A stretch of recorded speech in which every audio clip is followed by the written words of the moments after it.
Daniel, on poursuit avec Heineken. Alors là, pas de quoi se faire mousser pour le brasseur néerlandais qui accuse une baisse de ses ventes en volume due essentiellement à la reprise épidémique en Asie. Alors, oui, effectivement, il y a eu une petite alerte à court terme, mais je trouve que la configuration technique d'Heineken est intéressante. D'abord, c'est une des composantes de l'indice très positif que l'on vient de voir. Ici, on a un graphique qui est en données quotidiennes et qui démarre en avril de cette année. Donc, on était sur une fin de tendance baissière avec un sommet qui a été atteint au milieu du mois de juin à 103,50. Et puis, depuis ce moment, on a consolidé jusque il y a peu de temps, sur le mois de septembre-octobre. Donc, entre ces deux périodes, tendance baissière. Et puis, on a eu une structure qui a duré un mois et demi que l'on appelle, alors qu'il y a une double structure, une structure de rounding bottom, et puis on a eu aussi une structure à partir du moment où on a franchi le plus haut entre les deux plus bas de septembre et d'octobre, on a eu une structure de double creux.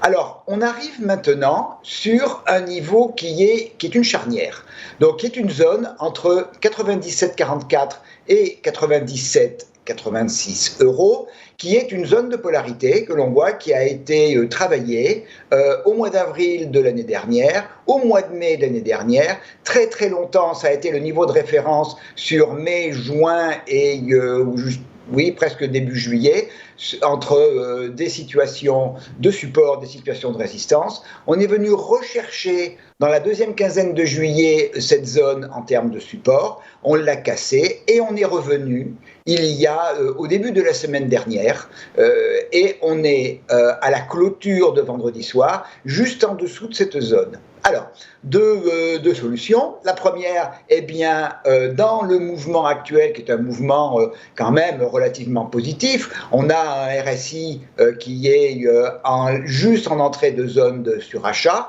au-delà de 73. Donc, on est quand même dans une dynamique de mouvement qui est favorable. Donc, en cas de franchissement de cette zone, les niveaux au-dessus qui sont très propres également, donc on a 100,4, 102,52 et 103,50. Cette vision positive serait invalidée en cas de rupture de 94,80, qui est la petite mèche que l'on a eue vendredi dernier et qui est le siège de la moyenne mobile exponentielle 13.